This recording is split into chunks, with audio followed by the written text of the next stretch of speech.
اللہ جل وعلا کی حمد و ثنا کے بعد رسول رحمت، شفیع معظم، نبی محتشم، حضور ختم المرتبت، اللہ کے پیارے، امت کے سہارے، رب کے محبوب، دانائے غیوب، مالک رقاب امم، فخر عرب و عجم، والی کون و مکان، سیاہ لا مکان، سید انس و جاں، سرور لالا رخاں، نیر تاباں، سرنشین مہوشاں، ماہ خوباں، شہنشاہ حسینہ، تتمہ دوراں، سرخیل زہرہ جمالاں، جلوہ صبح ازل، نور ذات لم یزل، باعث تکوین عالم، فخر آدم و بنی آدم، نیر بطحا، رازدار ما اوہا، شاہد ما طغا، صاحب علم نشرہ، معصوم آمنہ احمد مجتبیٰ، حضرت محمد مصطفیٰ صلی اللہ علیہ وآلہ وسلم کے حضور ناز میں اپنی عقیدتوں، ارادتوں اور محبتوں کا خراج پیش کرنے کے بعد عالی مرتبت، ذی وقار علماء کرام، مہمانان محتشم،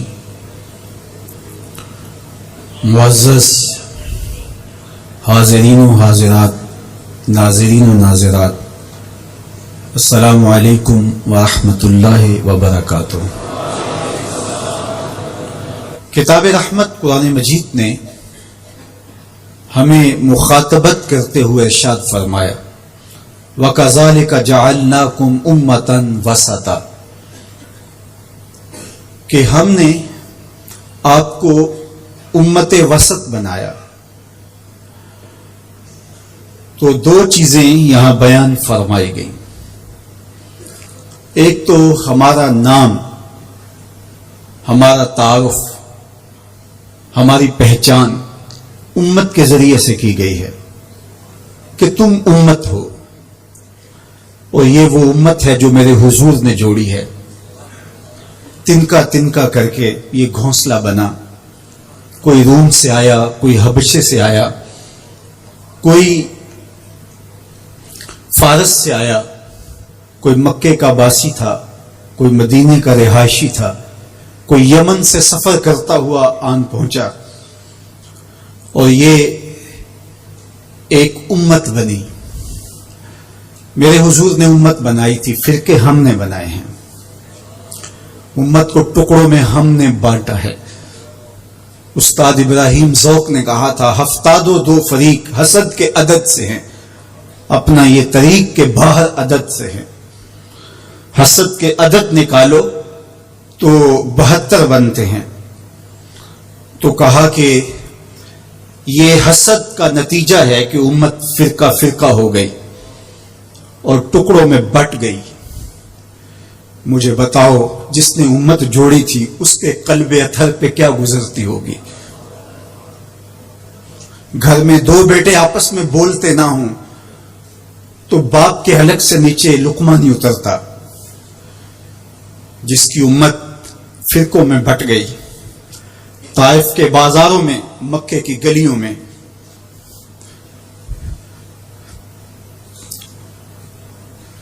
اور کہاں کہاں میرے حضور نے اس امت کے لیے دکھ جھیلے، تکلیفیں سہی، تو یہ امت ٹکڑوں میں بٹ گئی۔ حضور سے ہمیں معافی مانگنا ہوگی، چھوڑ کے آپ کا دامن رحمت، آقا ہم سے بھول ہوئی، کھو دی اپنی قدر و قیمت، آقا ہم سے بھول ہوئی، دیکھ ہماری آنکھ مچولی، اپنے سینے اپنی گولی، بھول گئے ہم درس اخوت، آقا ہم سے بھول ہوئی، بن گئے سیم و زر کے بندے، تن کے اجلے من کے گندے، لٹ گئی ہم سے فقر کی دولت، آقا ہم سے بھول ہوئی، دنیا کے ٹھکرائے ہوئے ہیں، تیرے در پہ آئے ہوئے ہیں، کھول دے اپنا باب رحمت، آقا ہم سے بھول ہوئی۔ ہم سے غلطی ہوئی کہ ہم ٹکڑوں میں بٹ گئے، ہم گروہوں میں بٹ گئے، اور اس کا نتیجہ کیا ہے؟ آج پوری امت زخم زخم ہے، پوری امت لہو لہو ہے۔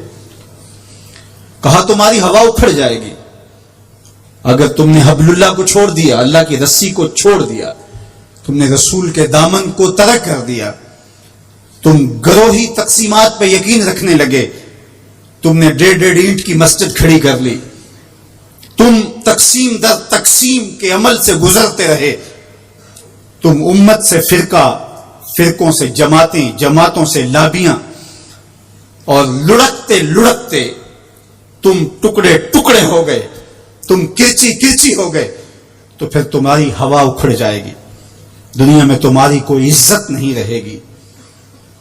آج حضور کے قلب اطہر پہ کیا گزرتی ہوگی جب شام کی بچیوں کے منہ پہ تماچے مارے جاتے ہیں، جب بغداد میں حضور کی امت خانمہ برباد نظر آتی ہے، جب برما میں آری لے کر کے اعضاء کاٹ دیے جاتے ہیں،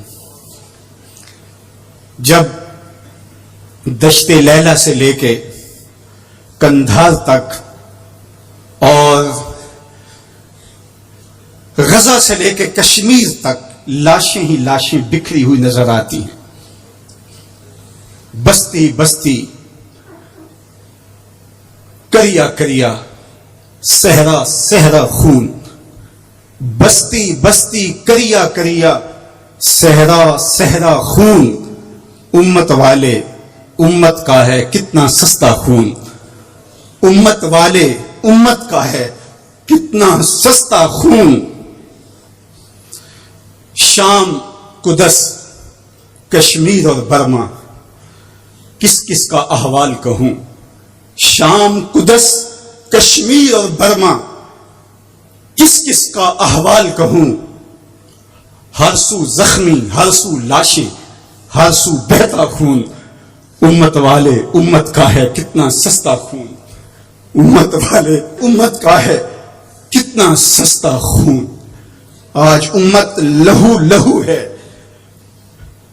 اس پوری کائنات میں 1 انچ بھی جگہ ایسی نہیں ہے جہاں آتش و آہن برستا ہو اور وہ کفار کی سرزمین ہو۔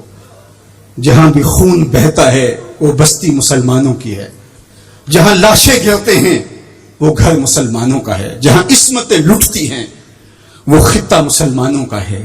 یہ ہمارے گناہوں کی سزا ہے جو ہم کاٹنے پہ مجبور ہیں، اور جب تک ہم امت نہیں بنتے تب تک رسوائیاں ہمارا مقدر ہوں گی اور ذلت ہمارا مقسوم ہے جب تک ہم ان کے دامن سے نہیں جڑ جاتے۔ قوت عشق سے جب دہر میں اجالا نہیں ہوتا تو پستیوں کو بلندیوں سے بدلنے کا کرینہ آپ نہیں سیکھ سکتے۔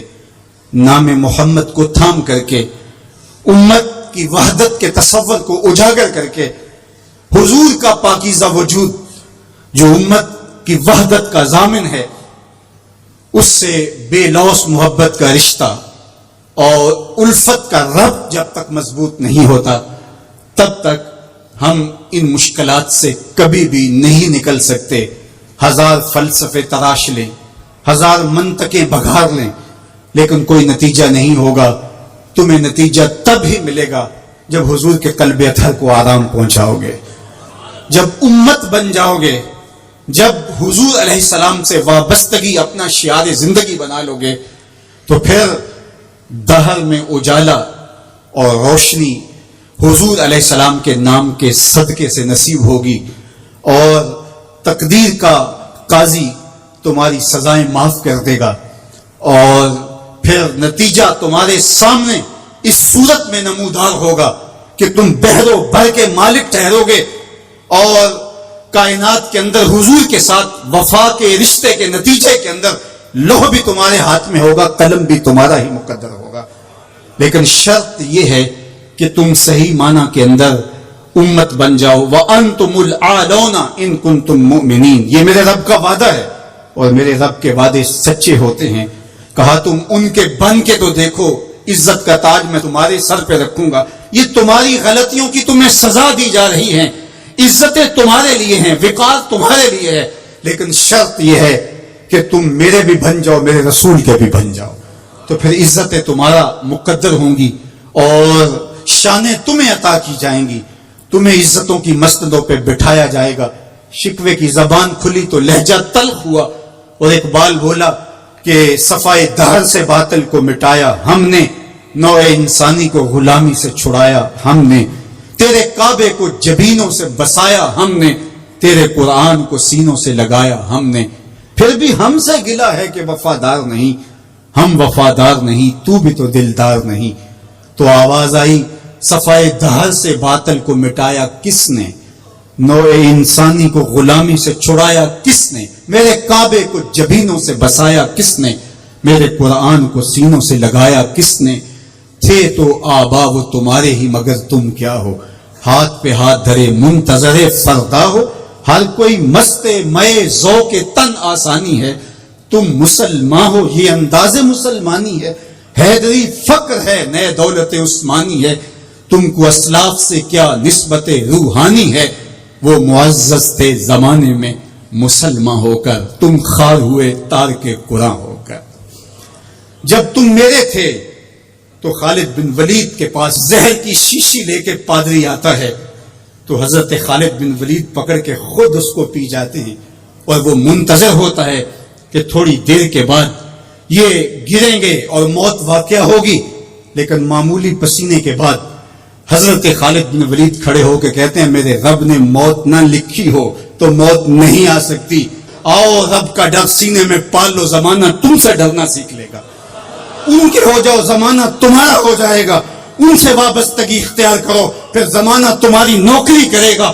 پھر میں اقبال کے لہجے میں کہنا چاہوں گا کہ محمد سے وفا تو نے تو ہم تیرے ہیں، یہ جہاں چیز ہے کیا لوح و قلم تیرے ہیں، پھر کائنات تمہاری باج گزار ہوگی، تمہاری دہلیز کی لونڈی ہوگی، زمانہ تمہارا نوکر ہوگا، شرط یہ ہے تم امت بن کے دکھاؤ، تم نے امت بننا ہے، تم نے رسول اللہ کا غلام بننا ہے، تمہارا لب و لہجہ بتائے ہم حضور کی امتی ہیں، تمہارا طرز زندگی بتائے تم حضور کی امتی ہو، تمہارا کردار بتائے تم ترازو پہ کچھ تول رہے ہو تو لوگ دوسری طرف بھی منہ کر کے کھڑے ہو جائیں یہ غلط نہیں تول سکتا، یہ امت رسول ہے، تم بول رہے ہو لوگوں کو یقین ہو کہ یہ جھوٹ نہیں بول سکتا، یہ رسول اللہ کا امتی ہے، تمہارا طرز زندگی بتائے میں امت رسول ہوں، تمہاری وحدت تمہارا زور ہے، تمہاری طاقت ہے، تمہاری توانائی ہے، تو فرمایا وَكَذَلِكَ جَعَلْنَاكُمْ أُمَّةً، ہم نے تو امت بنایا تھا تمہیں،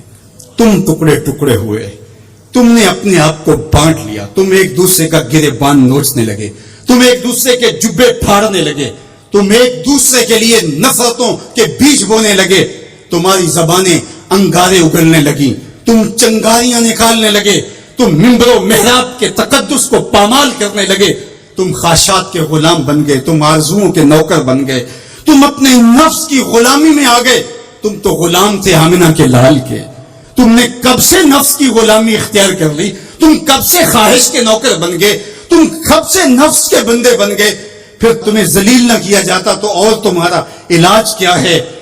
تقدیر کے قاضی کا یہ فتویٰ ہے ازل سے، ہے جرم ضعیفی کی سزا مرگ مفاجات، یہ تقدیر کا فیصلہ ہے۔ عبد القادر روحیلے نے جب ملک تیمور کو قید کر کے اس کی آنکھیں نوکے خنجر سے نکالی اور اس کی حرم کی بیٹی اور بہوؤں کو بہنا ناچنے پہ مجبور کیا، لیکن ایک دم نہ جانے اس کو کیا خیال آیا، اس نے سارا اسلحہ اتار کے پھینک دیا اور چارپائی پہ لیٹ کے خراٹے لینے لگا، لیکن وہ بیٹیاں برابر ناچتی رہیں۔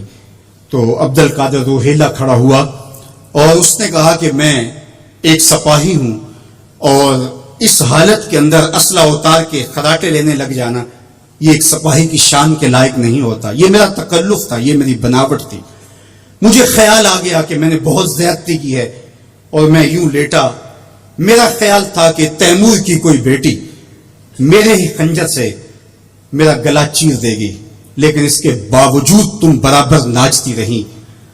حمیت نام تھا جس کا گئی تیمور کے گھر سے۔ اس نے کہا کہ اب میں حق بجانب ہوں جو میں نے آپ کے ساتھ کیا، اس لیے کہ میرے خنجر کو پڑا ہوا دیکھ کے اور مجھے خراٹے لیتے ہوئے دیکھنے کے باوجود بھی جب تم ناچ رہی ہو تو پھر میں نے غلط نہیں کیا، تمہارا علاج یہی تھا۔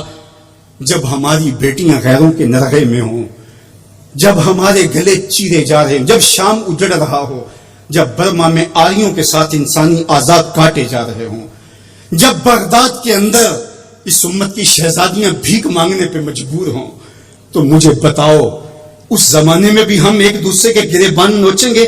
تو پھر جو ہمارے ساتھ ہو رہا ہے یہ ہماری سزا تھی. ہمیں امت بنایا گیا تھا، ہم نفس کے غلام بن گئے، ہم خواہشات کے نوکر بن گئے. تو میرے رب نے کہا وَكَذَلِكَ جَعَلْنَاكُمْ أُمَّةً. دوسری بات وسطا، تمہیں امت وسط بنایا. امت وسط اس کے 3 معنی امام قرطبی نے کیے ہیں: باعظمت امت، با کمال امت، اور تیسرا معنی معتدل امت. عظمت کے جس معراج پہ تمہیں بٹھایا تھا وہ کسی اور کا مقصود نہیں تھا. جعلت لی الارض مسجدا، پوری کائنات کو تمہارے لیے مسجد بنا دیا گیا، تمہیں یہ عزت دی.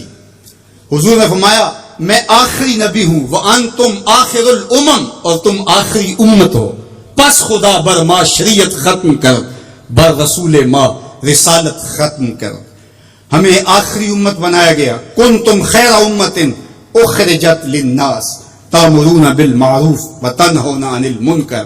یہ مجھے کہا گیا، یہ آپ کو کہا گیا تم خیر امت ہو. ذرا گریبان میں جھانک کر کے دیکھیں، مجھے کہا گیا میں خیر ہوں، آپ کو کہا گیا خیر ہوں. یار یہ نسبت میرے حضور کی ہے.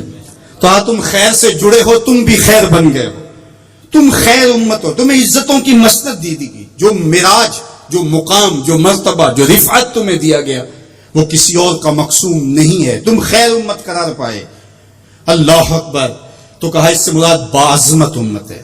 دوسرا معنی با کمال امت، جو عزت، جو شرف، جو مرتبہ، جو مقام تمہیں دیا گیا، جو کمال، عروج اور بانکپن تمہارا مقصود ہے وہ کسی اور امت کا مقصود نہیں ہے. حضور نے ارشاد فرمایا ایک بندہ صبح سے لے کر کے ظہر تک مزدوری کرتا ہے، اس کو ایک قیراط دیا جاتا ہے. ایک ظہر سے لے کر عصر تک مزدوری کرتا ہے، اس کا وقت تھوڑا ہے لیکن مزدوری اس کو بھی ایک قیراط دی جاتی ہے. اور تیسرا شخص عصر سے لے کر مغرب تک مزدوری کرتا ہے، دونوں سے کم تھوڑا وقت لگاتا ہے لیکن اس کو 2 قیراط دیے جاتے ہیں. فرمایا پہلی مثال یہود کی ہے، دوسری مثال نصارہ کی ہے، اور تیسری مثال میری امت کی ہے. تھوڑے عمل پر زیادہ اجر رکھا گیا. من جاء بالحسنۃ فلہ عشر امثالھا. ایک نیکی کرو گے 10 کا ثواب ملے گا. یہ اس امت کو احساس دیا گیا، یہ امت کو تکریم دی گئی. ایک بچہ حفظ قرآن کرتا ہے اور اپنے خاندان کے لوگوں کی شفاعت کرتا چلا جاتا ہے. بڑھاپے میں اترتا ہے ایک شخص، عمر کی کثرت کی وجہ سے وہ خاندان کی شفاعت کا اہل ہو جاتا ہے. کیا کیا شرف نہیں دیے گئے، کیا کیا مقام نہیں دیا گیا. اس امت کو عزتوں کی مسند پہ بٹھا دیا گیا. قیامت کے دن آزائے وضو سے چمکتی ہوئی یہ امت سامنے آئے گی. دور سے پہچانے جائیں گے یہ محمد عربی کے غلام ہیں، کیونکہ ان کے آزاد چمک رہیں گے، روشنی نکل رہی ہوگی ان کے وجود سے. تیسرا معنی امت وسط کا معتدل امت، اعتدال کی راہوں پہ چلنے والی، نہ یہود کی طرح اور نہ نصارہ کی طرح افراط و تفریط کا شکار نہیں ہوں گے، بلکہ یہ اعتدال کی راہوں پہ گامزن ہوں گے. عقائد میں، اعمال میں، رویوں میں، طرز زندگی میں، انداز معاشرت میں، گفتگو میں، کلام میں، ہر لحاظ سے یہ اعتدال کی راہوں کے مسافر ہوں گے. جب یہ امت اعتدال کی راہوں سے نکلی اور ان میں غلو پیدا ہوا یا ان کے اندر تفریق پیدا ہوئی تو نتیجہ یہ ہوا امت اپنے وقار کو کھو بیٹھی. یہود نے شان الوہیت اور شان رسالت کے اندر تنقیص کر دی اور انبیاء علیہم السلام کی دشمنی مول لی اور کتنے نبیوں کو ناحق قتل کیا. بنی اسرائیل نے 70 نبی شہید کیے. آج اگر راہ خدا میں ہمیں کوئی تکلیف پہنچتی ہے تو میں اور آپ ہوتے کون ہیں؟ اس راستے کے اندر تو نبی شہید کیے گئے. امام رازی نے تفسیر کبیر میں لکھا ہے کہ مکے سے طائف تک 70 ایسے نبیوں کی قبریں ہیں جن کی وفات صرف بھوک کی وجہ سے ہوئی ہے. یہ دین یوں ہی ہمارے تک نہیں پہنچا، یہ قدریں ہمارے تک یوں ہی نہیں پہنچی. ہمارے اسلاف کی قربانیوں کا نتیجہ ہے.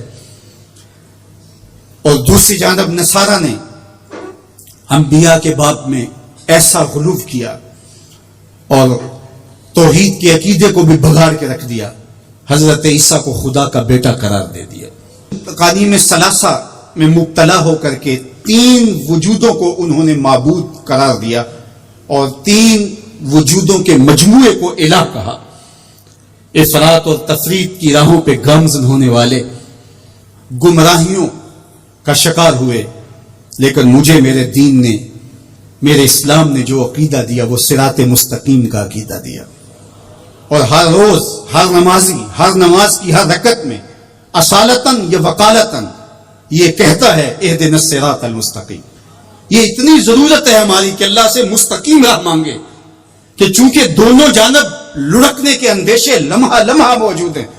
پھر اس کو اجالنے کے لیے آگے کہہ دیا کہ غیر المغضوب علیہم ولا الضالین، یعنی نہ تو گمراہوں کا راستہ اور نہ جن پر تیرا غضب ہوا ان کا راستہ، نہ افراط نہ تفریط کی راہ.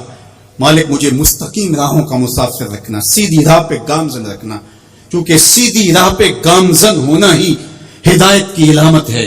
جب ترازو کے دونوں پلڑے برابر رہتے ہیں تو اس کو عدل کہتے ہیں. اسی سے اعتدال نکلا ہے. کوئی پلڑا جھکا نہیں تو عدل کا نظم خراب نہیں ہوا. تم لمحہ لمحہ عدل کی راہوں پہ گامزن رہو گے، اپنا محاسبہ کرتے رہو گے، اپنے عقائد کا محاسبہ کرتے رہو گے. تمہارے عقائد میں خرابی نہیں آنی چاہیے. تمہارے 3 بنیادی عقیدے ہیں: عقیدہ توحید، عقیدہ رسالت اور عقیدہ آخرت. ان عقیدوں میں کبھی بھی بگاڑ نہ آنے دینا. اللہ جل شانہ کی جو شانیں ہیں، اللہ کی جو عظمت ہے، وہ تمہارے رگ و ریشہ میں ہر وقت اس کا رعب اور اس کی خشیت موجود رہنی چاہیے. انبیاء علیہ السلام کی عظمتوں کے باوجود کہیں ایسا نہ ہو کہ تمہارے عقیدوں کے اندر خرابی آئے اور تم کہیں غلوف کا شکار ہو جاؤ جس طرح کہ نصارہ نے کیا. اللہ کی شانیں، اللہ کی عظمتیں وراء الورا ہیں. اور پھر دوسری بات، کہیں ایسا نہ ہو کہ توحید کے نشے میں تم انبیاء کی تکثیر کرنے لگ جاؤ اور نبی کی شان تمہارے لیے تکلیف کا سبب بننے لگ جائے. شاید اس سے توحید میں کوئی فرق آتا ہے. میاں توحید میں فرق نبی کی عظمت سے کیسے آئے گا؟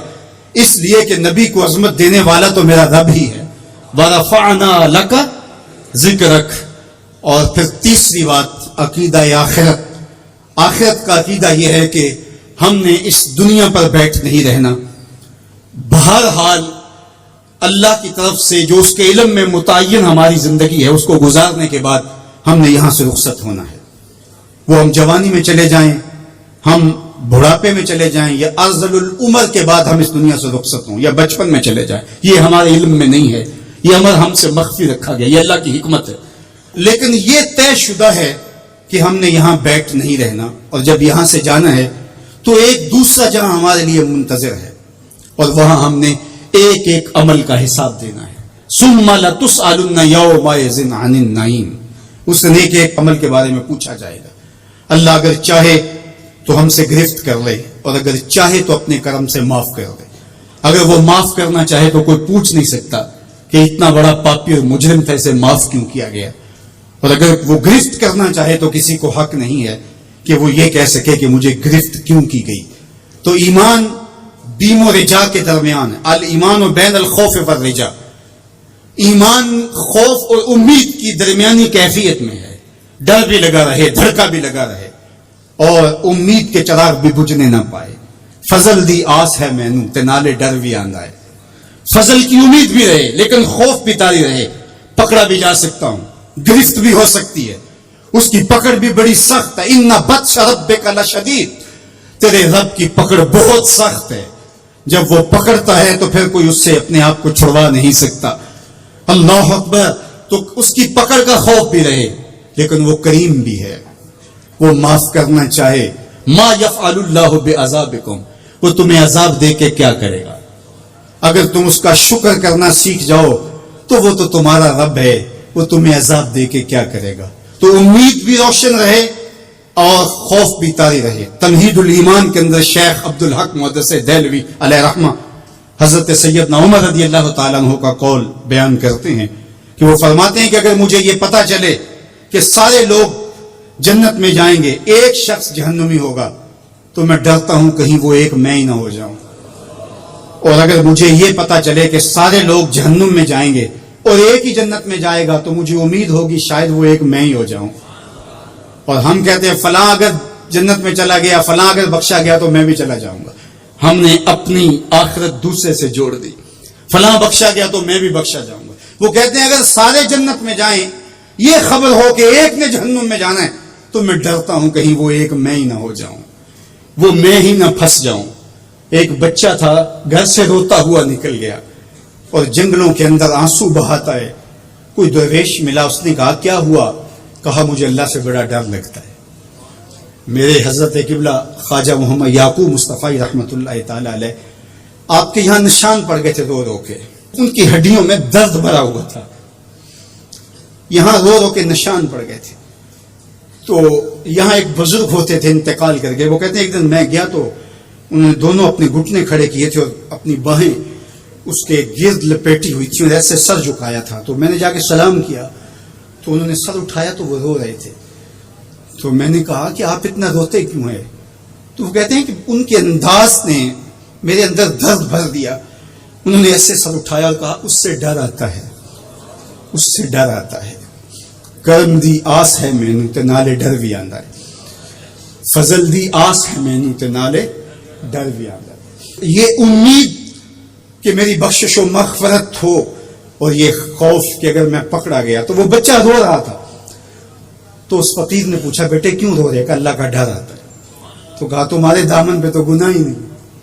کہتے ہیں بڑے کی عزت اس لیے کرو کہ اس کی نیکیاں زیادہ ہوں گی، اور چھوٹے کی تکریم اور شفقت اس لیے کرو اس کے دامن پہ گناہ نہیں ہے۔ اللہ اکبر۔ ہم لوگوں کے گناہ دیکھتے ہیں اور اپنی خوبیاں دیکھتے ہیں۔ صوفیاء کا ایک جملہ ذہن کی تختی پہ لکھ لیجئے، جب عیب دیکھنے کا شوق آئے وہ کہتے ہیں اپنے اندر اتر جاؤ، اور جب خوبیاں دیکھنے کا شوق آئے تو دوسروں کو دیکھو، دوسروں کو دیکھو، کسی کے اندر کوئی خوبی، کسی کے اندر کوئی خوبی۔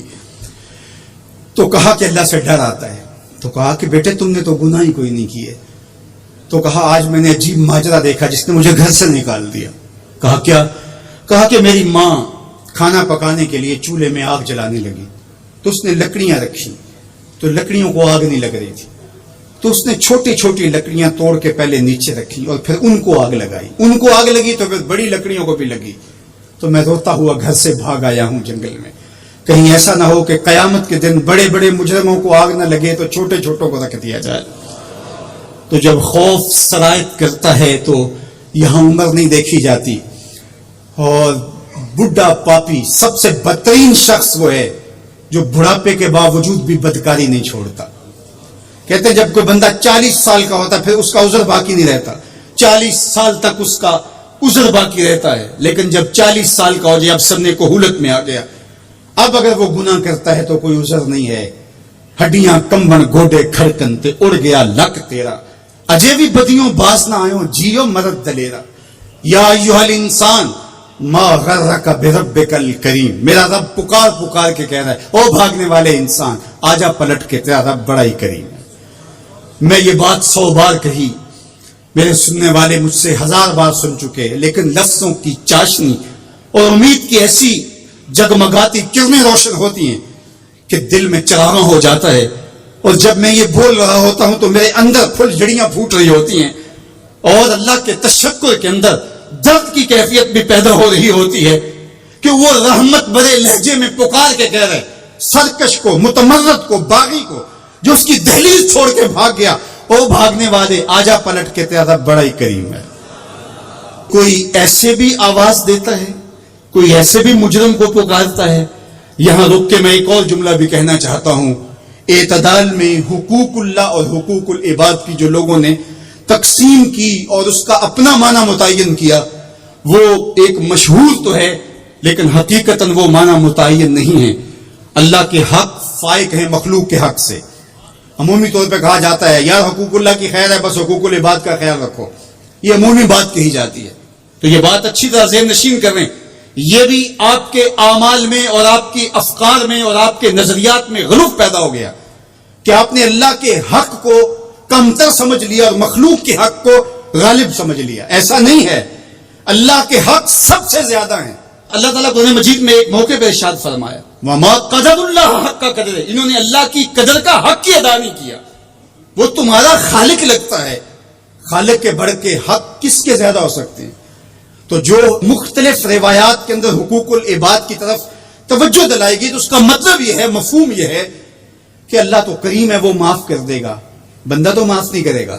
بالخصوص قیامت کے دن جب پھنس گیا اور اس کی اپنی بدعمالیاں بھی اس کے پاس ہوئیں اور کسی نے اس کا حق غصب کیا ہوا ہوگا تو پھر کیا ہوگا؟ اب وہ تو خود پھنسا ہوا ہے تو وہ کبھی نہیں چھوڑے گا. اب اللہ تعالیٰ کس طرح اس معاملے کا حل فرمائے گا کہ یہ شخص جس نے حق کھایا ہے، جس نے زیادتی کی ہے، تو اس دوسرے شخص کو اپنی نیکیاں دے گا.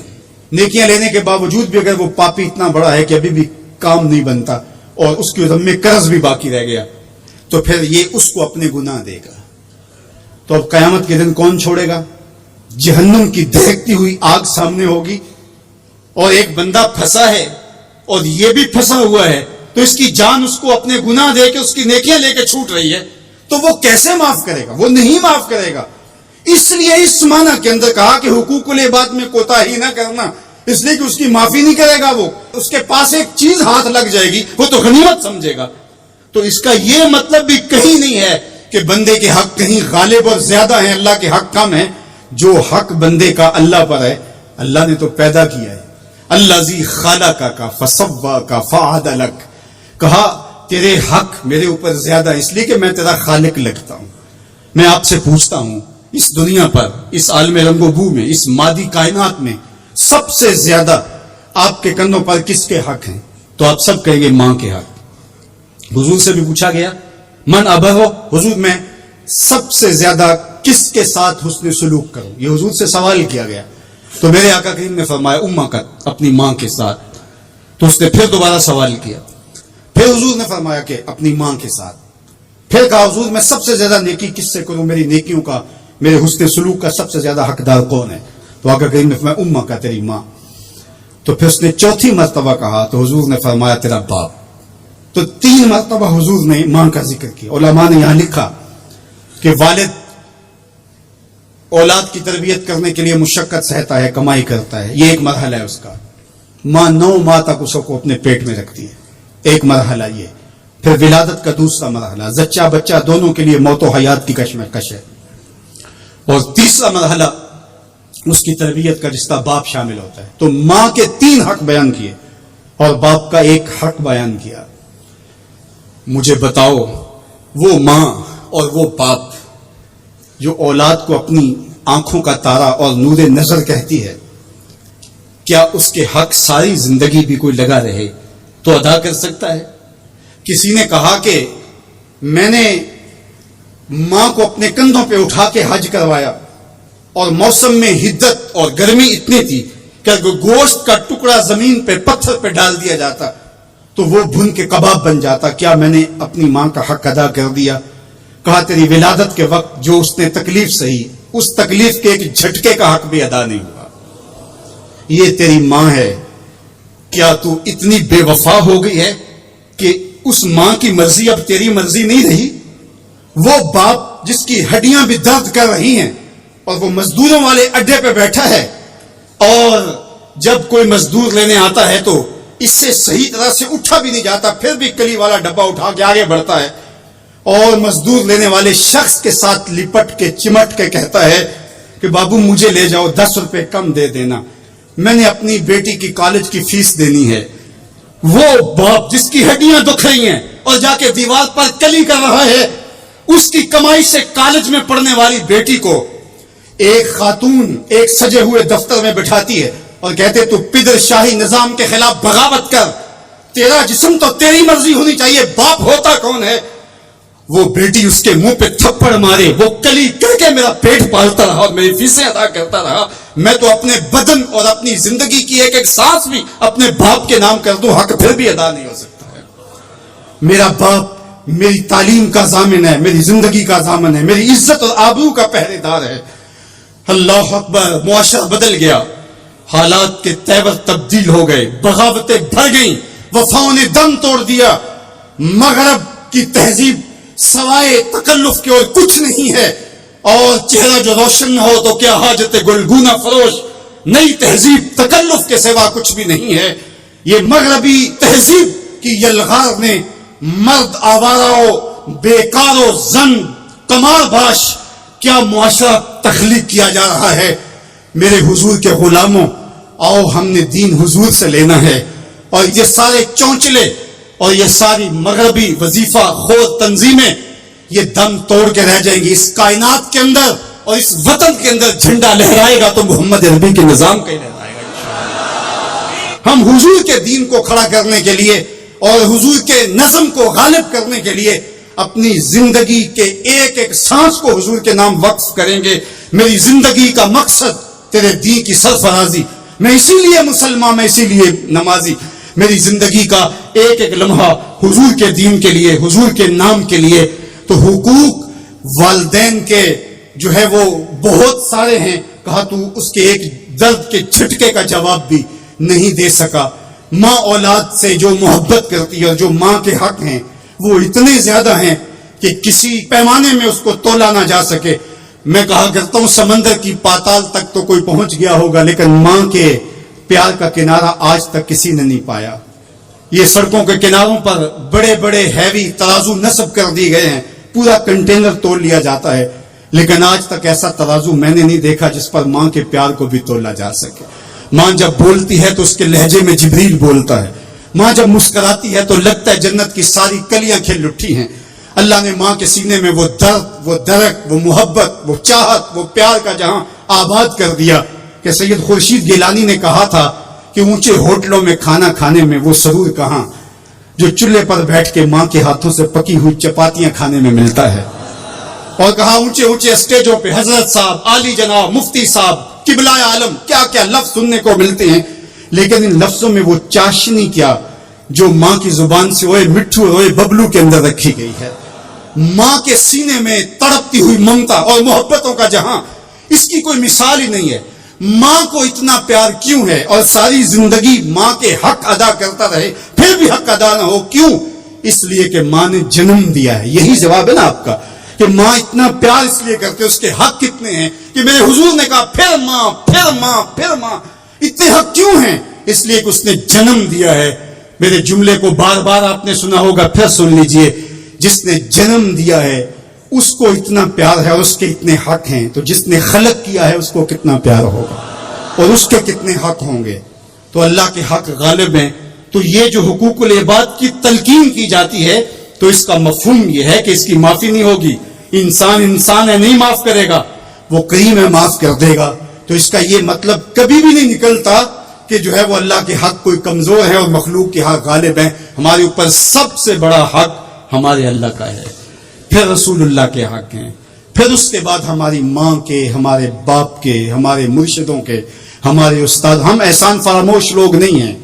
ہم جس کا بھی حق ہو اس کو پورا کرتے ہیں. مولا کائنات سید نبی المرتضیٰ فرماتے ہیں جس نے مجھے ایک حرف بھی پڑھایا اس نے مجھے اپنا غلام بنا لیا. ہم تھوڑی سی عزت ملنے پر آنکھیں سر پہ نہیں رکھ لینے والے لوگ. ہم احسان فراموش نہیں ہیں کہ کبھی باپ کو پدر شاہی نظام کے ساتھ مسترد کریں، کبھی ماں کے چہرے پہ لات مار دیں کہ تم کون ہوتی ہو میری زندگی میں مداخلت کرنے والی. ہم تو رشتہ بھی کرنا ہوتا ہے تو بوڑھی دادی امی سے بھی پوچھتے ہیں. جب تک وہ ہاں نہیں کرتی تو گھر کے اندر ماحول ہی نہیں بنتا ہے. ہمارا دین، ہمارا کلچر، ہماری تہذیب، ہمارا تمدن ہمیں یہ سکھاتا ہے لیس منا من لم یرحم صغیرنا ولم یوقر کبیرنا. جو چھوٹوں کے ساتھ شفقت سے پیش نہیں آتا اور بڑوں کے ساتھ جو ہے وہ توقیر سے پیش نہیں آتا، میرے حضور نے فرمایا میرے ساتھ اس کا کوئی تعلق، کوئی ربط، کوئی رشتہ نہیں ہے. تو ہمارا دین تو ہمیں یہی سکھاتا ہے. تو بین اور رجا کے درمیان ہمیں یہ سکھایا گیا. بات احترام کی چلی تو عقیدوں کے اندر جب غلوف پیدا ہوتا ہے تو اغیار کی سازشوں کا ہم نادیدہ اور دیدہ طور پہ شکار ہو جاتے ہیں. اقبال نے آج سے صدیوں قبل یہ بات جو ہے وہ ہونے والے حادثات کی نشاندہی کرتے ہوئے اپنے زمانے میں کہا تھا کہ تو کہ نشناسی خفی راز جلی ہوشیار باش، اے گرفتار ابو بکر و علی ہوشیار باش. کہا تو نہیں جانتا کہ تیرے ساتھ کیا کھیل کھیلا جا رہا ہے. ابو بکر اور علی کو آپس میں مقابل کھڑا کرنے والے ہوشیار ہو جا. یہ غیار کی سازش ہے. یہ دونوں کرنیں سینہ محمد عربی کی ہیں. ابو بکر بھی حضور کے ہیں، علی بھی حضور کے ہیں، عثمان بھی حضور کے ہیں، اصحاب بھی رسول کے ہیں، اہل بیت بھی حضور کے ہیں. ہم ان کی چوکھٹ کے فقیر بھی ہیں اور ان کے در کے بھی غلام ہیں. ہم تو غلام ابن غلام ہیں. ہمیں تو ان کی وساطت سے دین ملا ہے. ہم ایک کا نام لے کر کے دوسرے کی نفی نہیں کر سکتے. اللہ کے محبوب علیہ الصلوۃ والسلام نے حضرت سیدنا علی المرتضیٰ کو دیکھا اور فرمایا، مسند امام احمد بن حنبل نے اس کو روایت کیا، نہج البلاغہ میں موجود ہے. سیدنا علی المرتضیٰ فرماتے حضور نے میرے بارے فرمایا، یہلک فی رجلان محب مفرط و مبغض. علی تیرے معاملے میں آ کے دو لوگ برباد ہوں گے. تیرا معاملہ حضرت عیسیٰ والا معاملہ ہے. ایک نے حضرت عیسیٰ سے بغض رکھا اور ان کی ماں پہ تہمت لگا دی، اور ایک نے حضرت عیسیٰ سے اتنی محبت کی انہیں ابن اللہ کہہ دیا. دونوں گمراہ ہو گئے. فرمایا تیرا معاملہ بھی حضرت عیسیٰ کا ہے. یہلک فی رجلان، حضرت علی خود فرماتے ہیں میرے معاملے میں دو لوگ برباد ہوں گے، محب مفرط و مبغض. ایک محبت کر کے برباد ہوگا، ایک بغض رکھ کے برباد ہوگا. امتن وسطہ، درمیانی امت ہو تم نے ترازو کے دونوں پلڑے پورے کر کے عدل کے تقاضوں کو پورا کرنا ہے. ایسا نہ ہو کہ علی کی محبت آنکھوں پہ پنٹی باندھ دے، تمہیں ابو بکر بھی نظر نہ آئے، تمہیں غارے سور کی بلندیوں پر اپنے کندھوں پہ حضور کو اٹھا کے لے جانے والا صدیق بھی دکھائی نہ دے، اور تمہیں جو ہے وہ دشمن کے آگے سینہ تان کے کھڑے ہونے والا فاروق بھی دکھائی نہ دے، اپنا سارا مال حضور کی راہوں میں خرچ کر دینے والا تمہیں عثمان نظر ہی نہ آئے. تم یوں اندھے ہو جاؤ. اور ایسا بھی نہ ہو جانا کہ علی کا نام لیا جائے تمہاری طبیعت میں بے چینی آ جائے، تمہارے چہرے کا رنگ بدلنے لگے، تم علی کا نام گوارا نہ کرو. جس علی کا ذکر بھی عبادت ہے، تمہیں ٹھنڈ کیوں نہیں پڑتی ہے، تمہیں تسکین کیوں نہیں ہوتی ہے؟ تو کہا نہ ادھر لڑکنا نہ ادھر لڑکنا، نہ تم گمراہیوں کا شکار. وَكَذَلِكَ جَعَلْنَاكُمْ أُمَّةً وَسَطًا، تم امت وسط بن کے رہنا، تم ترازو کے دونوں پلڑے برابر رکھنا. اور میں آپ کو امت وسط کے حوالے سے ایک ضروری بات وہ بھی بتانا چاہتا ہوں، اور وہ یہ کہ میرا اسلام، میرا دین امن کا دین ہے. قیام امن دین کے مقاصد میں شامل ہے. لیکن دوسری جانب اگر دشمن کی سرکوبی کے بغیر راستے نہ نکلتے ہوں تو اسلام کہتا ہے گھوڑے تیار رکھو. اسلام کہتا ہے تمہاری تیغ براں اس کے سر کو کاٹتی ہوئی آگے بڑھ جائے، تم ان کے جوڑ پہ مارو. تمہیں جہاد کا حکم دیا گیا تو ان دونوں پلڑوں کو برابر رکھنا پڑے گا. کہیں ایسا نہ ہو کہ تم امن کی بات کرتے کرتے جہاد کو ہی بھول جاؤ، اور ایسا بھی نہ ہو کہ تم جہاد کی بات کرتے ہوئے امن کا مذاق اڑانے لگو جو کہ دین کے مقاصد سے ہے. جہاد بھی امن کے قیام کے لیے کیا جاتا ہے. آپ فقہا سے پوچھیں، فی نفس ہی قتال قبا ہے، حسن نہیں ہے، فی نفس ہی. لیکن یہ حسن کیسے ہوا؟ لغیر ہی ہوا، یعنی چونکہ قتال سے پھر پائیدار امن آئے گا، لہذا یہ مجبوری قبول کر لی گئی. تو اصل امن ہے، امن کے قیام کے لیے جہاد کیا گیا، اور اس میں تمہارا نفس نہیں آنا چاہیے. حضرت علی کے منہ پہ تھوک دیا جاتا ہے، پیچھے ہٹ جاتے ہیں چھاتی سے. علی کا نفس شامل ہو گیا. یہ ہمارا دین ہے. شہادت ہے مطلوب و مقصود مومن، نہ مال غنیمت نہ کشور کشائی، شہرت پسندی کے لیے. ابو امامہ الباہلی فرماتے ہیں حضور علیہ الصلوۃ والسلام سے پوچھا، ایک شخص شہید ہو جاتا ہے، جان راہ خدا میں وار دیتا ہے، لیکن اس کے دل میں ہے کہ چلو میری شہرت بھی ہو جائے گی تو اس کو اجر ملے گا. میرے حضور نے فرمایا فلا شیء لہ، اسے کوئی اجر نہیں ملے گا. تو کہتے ہیں میں سمجھا کہ میں اس بات کو صحیح طرح سے بیان نہیں کر پایا، تو میں نے پھر کہا حضور اعلاء کلمت الحق کے لیے، دین کی سربلندی کے لیے اس نے یہ سب کچھ کیا ہے، لیکن ساتھ یہ بھی ہے کہ چلو ناموری بھی تو ہوگی. حضور نے پھر فرمایا فلا شیء لہ، اسے کوئی اجر نہیں ملے گا. تیسری مرتبہ پھر پوچھا حضور اس کا مقصد اللہ کے جھنڈے کو اونچا کرنا، اعلاء کلمت الحق، لیکن ساتھ یہ بھی ہے چلو ناموری بھی تو ہوگی. میرے حضور نے پھر فرمایا فلا شیء لہ، اور پھر مزید وضاحت کرتے ہوئے فرمایا اللہ صرف اسی عمل کو قبول کرتا ہے جو محض اس کے لیے کیا گیا. تیرے عمل میں اخلاص ہو تو اس کا اجر کچھ اور ہے. حور و خیام سے گزر، بادہ و جام سے گزر، محض اس کی رضا کے لیے عمل ہو تو وہ جہاد جہاد ہے، ورنہ وہ جہاد، وہ قتال جہاد ہی نہیں ہے جو نفس کے لیے کیا جائے، جو مال غنیمت کے لیے کیا جائے، جو لوگوں میں بڑھوتری، جو زمین کی ہوس میں کیا جائے، جو خواہشات نفس کے لیے کیا جائے۔ تو ہمیں جہاد کے لیے بھی شرائط دی گئی، لیکن اس کا مقصد امن کا قیام ہے۔ تو بعض اوقات ہم یہاں توازن برقرار نہیں رکھ پاتے، اور توازن کا برقرار نہ رکھنا بہت سخت نقصان کا سبب بن جاتا ہے۔ یہ بلڈ پریشر تھوڑا سا اوپر نیچے ہو گیا زندگی لے جاتا ہے۔ اب کہیں تھوڑا سا ہی نیچے ہو کیا فرق پڑا اس سے؟ میاں اس توازن کا نام ہی تو صحت ہے، صحت کا نام ہی تو زندگی ہے۔ 1262 سے لے کر کے 1290 تک خاقان اعظم قبلائی رہا، اس کے اندر دلچسپی پیدا ہوئی، مختلف مذاہب کی طرف رغبت پیدا ہو گئی، اس نے مختلف مذاہب کو ماننے والوں کو اپنے پاس بلایا۔ غلام مرتضیٰ میکش نے یہ تاریخ اسلام میں سارا واقعہ لکھا ہے، اور اس نے بدھ مت کے لاماؤں کو، ہندوؤں کے بڑوں کو، جوگیوں کو، پادریوں کو، سب کو بلا کے کہا مجھے اپنے اپنے مذہب کے حوالے سے کچھ بتاؤ۔ تو جو عالم دین گیا مسلمانوں کی طرف سے، اس نے جہاد کی آیتیں پڑھی، اور جس میں کفار کو قتل کرنے کا حکم نامہ تھا۔ تو قبلائی خان نے کہا کہ تمہارا دین کافروں کو قتل کرنے کی تلقین کرتا ہے؟ اس نے کہا ہاں۔ تو کہا پھر آپ ہمیں قتل کیوں نہیں کرتے؟ تو کہا کہ ہمارے پاس طاقت نہیں ہے۔ تو اگر طاقت ہو تو کہا پھر ہم تمہیں کاٹ دیں۔ تو اس نے وہی کھڑے کھڑے حکم نامہ جاری کیا کہ ان کا دین اگر ہمیں قتل کرنے کا حکم دیتا ہے، طاقت نہ ہونے کی وجہ سے یہ رکے ہوئے، تو پھر یہ کیوں زندہ بچے؟ اس نے فوراً حکم نامہ جاری کیا جو مسلمان سامنے اس کو کاٹ دو۔ مسلمان گاجر مولی کی طرح کٹنے لگے۔ یہ کلمہ حق کہہ کے آیا تھا وہاں۔ اس دور کے صوفی بزرگ اور عالم شیخ جلال الدین علیہ رحمہ، پتہ چلا کہ یہ ایک عالم کی لغزش سے سب کچھ ہوا ہے۔ عالم کا پھسلنا عالم کا پھسلنا ہے۔ تو گئے جا کے بادشاہ کو کہا کہ بادشاہ کیا ماجرا ہوا؟ کہا تمہارا دین ہمیں قتل کرنے کا کہتا ہے اور ہمارے پاس طاقت ہے، پھر ہم آپ کو کیوں چھوڑے؟ تو کہا صاحب وہ دین کی تعبیر کو سمجھتے نہیں تھے جنہوں نے آپ کو بتایا۔ حالت جنگ کے یہ احکام ہیں۔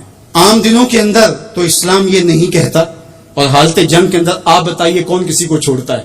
لیکن میرا اسلام پھر بھی بچوں کو چھوڑتا ہے، پھر بھی خواتین کو چھوڑتا ہے، مذہبی رہنماؤں کو چھوڑتا ہے۔ اس نے کھڑے کھڑے حکم نامہ جاری کیا کہ جو کٹ گئے ابھی تلوار نیام میں ڈال لی جائے۔ تو صاحب جب تک عدل نہیں ہوگا، جب تک آپ یک سے علم را دامن عقل باید، ایک سے علم کے لیے 10 من عقل چاہیے۔ اگر آپ ترازو کے دونوں پلڑے برابر نہیں رکھ سکتے تو تمہیں تولنے کے لیے بٹھایا کس نے؟ میرا رب کہتا ہے وَكَذَلِكَ جَعَلْنَاكُمْ أُمَّةً وَسَطًا، ہم نے تمہیں امت وسط بنایا۔ ترازو کے دونوں پلڑوں کو برابر رکھنا، دونوں پلڑوں کو جھکنے نہ دینا۔ اللہ کے محبوب علیہ السلام نے دونوں پلڑے رکھے۔ المومن غر کریم، مومن سادہ مزاج ہوتا ہے، بھولا بھالا سیدھا سادہ ہوتا ہے۔ اللہ اکبر۔ اب مومن کا سیدھا سادہ ہونا یہ کہیں ایسا ہی نہ ہو کہ لوگ اس کو دعوے لگاتے رہیں۔ کہا فطرتاً تو ایسا ہی ہوتا ہے، اس کی طبع ہے کہ وہ اعتبار کر لیتا ہے، لیکن دوسرے مقام پہ کہا بیلنس بھی کر لو۔ میرے حضور نے ارشاد فرمایا لا یلدغ المؤمن من جوہر واحد مرتين، مومن ایک ہی بل سے 2 مرتبہ ڈنگ نہیں کھاتا۔ اگرچہ وہ چالاک نہیں ہے لیکن زیرک ضرور ہے، اگرچہ وہ مکار نہیں ہے لیکن بصیرت کا نور اللہ نے اس کے سینے میں رکھا ہے۔ کہا اس کی فراست قلبی سے ڈرو، وہ اللہ کے دیے ہوئے نور سے دیکھتا ہے، اس کو اللہ نے چراغاں دی ہے، اللہ نے اس کو روشنی عطا کی ہے۔ عمومی طور پہ کہا جاتا ہے یہ دنیا والے ہیں، یہ دین والے ہیں، اور یہ 2 تقسیمات کر دی جاتی ہیں۔ یہ تقسیمات ہمارا دین ہمیں نہیں سکھاتا ہے۔ دونوں پلڑے برابر رکھو، دنیا بھی اور دین بھی۔ اصل دنیا کیا ہے؟ مولا رومی بولے چیز دنیا از خدا غافل بودن، دنیا ہے کیا؟ خدا سے غافل ہونے کا نام دنیا ہے۔ وہ آپ چاہے ممبر پہ بیٹھ کے غافل ہیں یا دکان پہ بیٹھ کے غافل ہیں، وہ آپ دنیا داری کر رہے ہیں۔ یہاں مقصد لوگوں کے دل اپنی طرف موڑنا، لوگوں کی جیبیں ڈھیلی کرنا، لوگوں میں اپنے آپ کو محبوب اور اپنے آپ کو جو ہے وہ لوگوں کا مقصود بنانا، اپنے بت کو تراشتے رہنا کہ لوگ پوجا پاٹ کرتے رہیں۔ یہ ممبر پہ دکانداری ہو رہی ہے، اور دوسرا دکان پہ بیٹھا ہے لیکن سچ کا دامن نہیں چھوڑتا۔ میرے حضور نے فرمایا سچا تاجر قیامت کے دن پیغمبروں کے ساتھ اٹھایا جائے گا۔ تو دنیا اور دین یہ دونوں ساتھ ساتھ چلتے ہیں۔ تو دین اور دنیا 2 الگ الگ خانے نہیں ہیں۔ اسلام ترک دنیا سے روکتا ہے لیکن گھر کے دنیا سے بھی بچنے کی تلقین کرتا ہے. رہبانیت کا درس بھی نہیں دیتا. لا رہبانیت فی الاسلام. اسلام میں رہبانیت نام کی کوئی چیز نہیں ہے کہ تم گھر بار چھوڑ دو, تم بستی چھوڑ دو, تم کوہ غار کی زندگی اختیار کرو. اسلام کا یہ مزاج نہیں ہے.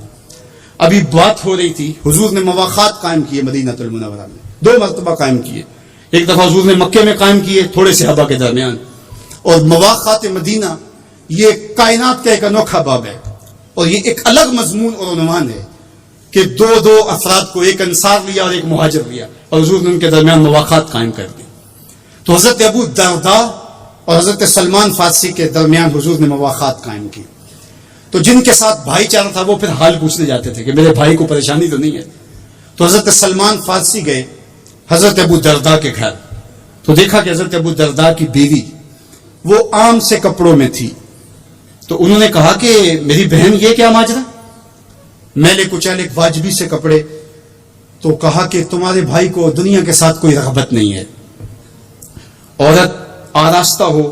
حضور نے فرمایا کہ عورت کی خوبیاں بیان کی کہ بہترین عورت وہ ہے جب اس کا شوہر دیکھے اس کو تو اسے خوش کر دے, وہ اس کا لباس اور طرز زندگی ایسا ہو کہ مرد کے لیے مسرت, خوشی اور سرشاری کا ذریعہ ہو, تاکہ اس کی نظر یکسو رہے اور اس کے خیالات پراگندہ نہ ہوں, اس کی سوچوں میں آوارگی نہ آنے پائے. تو کہا کہ تمہارے بھائی کو رغبت ہی نہیں ہے دنیا کے ساتھ, اس لیے مجھے اس کی کوئی ضرورت نہیں ہوتی.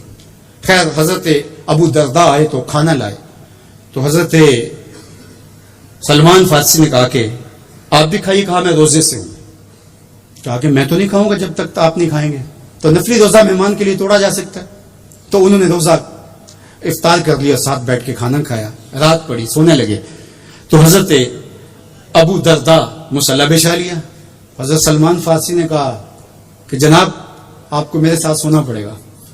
اللہ اکبر. یار وہ صوفی حضور کی تربیت کے پالے ہوئے تھے. آج تو پھر فتویٰ متوجہ ہو جاتا نا کہ اس نے مجھے نماز سے روکا, یہ دار اسلام سے خارج ہے. تو آپ نے کہا ٹھیک ہے, مہمان نوازی کا یہ بھی ایک ڈش ہے نا, چلو میں سو جاتا ہوں. سحری ہوئی تو سلمان فارسی اٹھے, ان کو اٹھایا, بیدار کیا, تہجد پڑھی دونوں نے. اور پھر حضرت سلمان فارسی نے کہا کہ تمہارا میں نے عمل دیکھا, تمہاری بیوی کے کپڑے میلے کچیلے تھے, تم نے روزہ رکھا ہوا تھا اور رات تم قیام کرتے ہو.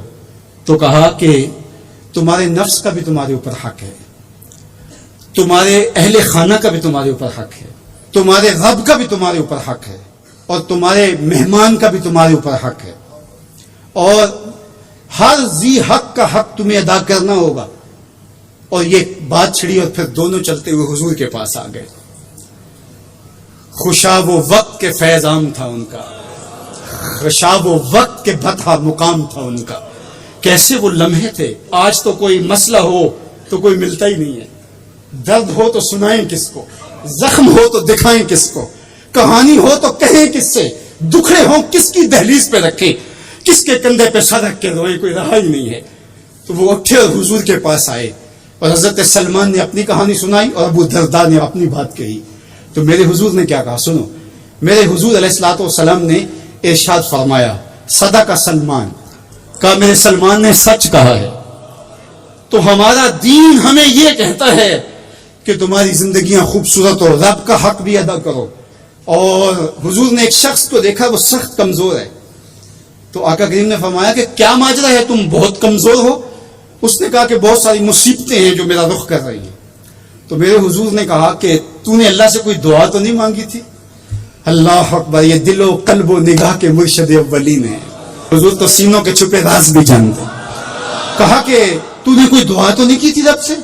کہا جی حضور میں نے اللہ سے دعا کی تھی. کیا دعا مانگی. کہا میں نے اللہ سے کہا مالک جو بھی تکلیفیں ہیں مصیبتیں ہیں وہ آخرت کے حصے کی بھی دنیا پہ بھیج دے تاکہ یہیں فارغ ہو کے جاؤں, آخرت میری صاف ہو جائے. تو بڑے دکھڑے ہیں, بڑے غم ہیں, بڑی اذیتیں ہیں, بڑی بیماریاں ہیں جس نے مجھے کمزور کر دیا. تو بظاہر بڑی اچھی بھلی بات تھی کہ سارے دکھڑے دنیا پہ لے لی, آخرت صاف کر لی.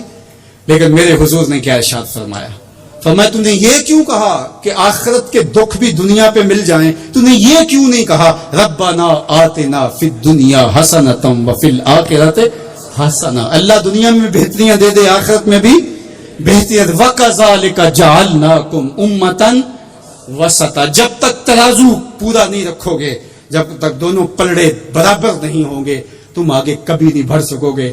یار میں تو سفر پہ نکلتا ہوں تو میرا ساربان گاڑی روک کے کہتا ہے میں نے ہوا چیک کروانی ہے, کسی ٹائر میں ہوا کم نہ ہو. مجھے تو لگتا نہیں, وہ کہتا ہے مجھے پتا ہے گاڑی ڈول رہی ہے. یار ایک ٹائر میں ہوا کم ہو تو سفر نہیں ہو سکتا, تو کہیں ٹائر پھولا ہو اور کہیں چپکا ہوا ہو تو تم سمجھتے ہو مدینے پہنچ جائیں گے, مدینے نہیں پہنچ سکتے, تم تو کہیں نہیں پہنچ سکتے. وَكَذَلِكَ جَعَلْنَاكُمْ أُمَّةً وَسَطًا, دونوں ترازو کے پلڑے برابر رکھو, دونوں ٹائروں کے اندر ہوا پوری رکھو, پھر تمہاری گاڑی فراٹے بھرتے ہوئے مکے بھی پہنچے گی, مدینے بھی پہنچے گی. اس لیے کہا کہ تم نے امت وسط بننا ہے, اپنے دامن کو کبھی بھی دائیں بائیں جھکنے نہیں دینا, افراط و تفریط کا شکار نہیں ہونے دینا. طاعت اور خدمت خلق کے مابین بھی عمومی طور پہ ہمارے معاشرے کے اندر ایک غلط فہمی پائی جاتی ہے. کچھ لوگ کہتے ہیں جی بس میں تو اللہ کی مخلوق کی خدمت کرتا ہوں, مجھے کیا, میں تو حج بھی نہیں کیا, اس کے پیسے بھی غریبوں کو دے دیے ہیں. وہ تبلیغ کرتے ہیں لوگ کہ جناب قربانی کے پیسے بھی اگر غریبوں میں دے دیے جائے تو یہ زیادہ اچھا ہے, ان کی مدد ہو جائے. تو وہ اس خدمت خلق میں اتنا غلو کر جاتے ہیں کہ وہ اسلام کے شعار کا مذاق اڑانے لگ جاتے ہیں, اور جو عبادت والے ہیں انہیں ہمسائے کو دیکھنے کا موقع بھی نہیں ملتا. اور آپ جانتے ہیں کہ جب ایک بستی کو برباد کرنے کا حکم دیا گیا تو کہا کہ یہاں تو ایک بستی میں شخص رہتا ہے جس کا سر سجدے سے اٹھتا ہی نہیں. کہا میرے بندوں کے اوپر قیامتیں ٹوٹیں اور ان کے اوپر ظلم اور جبر کے پہرے ہوں اور اس کے ماتھے پہ شکن نہیں آتا, اس کے سمیت ہی بستی کو لٹ کے رکھ دو. یار عبادت کرتے ہو لیکن ہمسایوں کا خیال بھی رکھو. میرے حضور علیہ الصلوۃ والسلام نے لعاب پھینکا نا تو صحابہ نے اپنے ہاتھوں پہ لے کے اپنے منہ پہ بن لیا. کائنات کے اندر آپ کو ایسا کوئی محبوب نہیں ملے گا جیسے حضور ہے.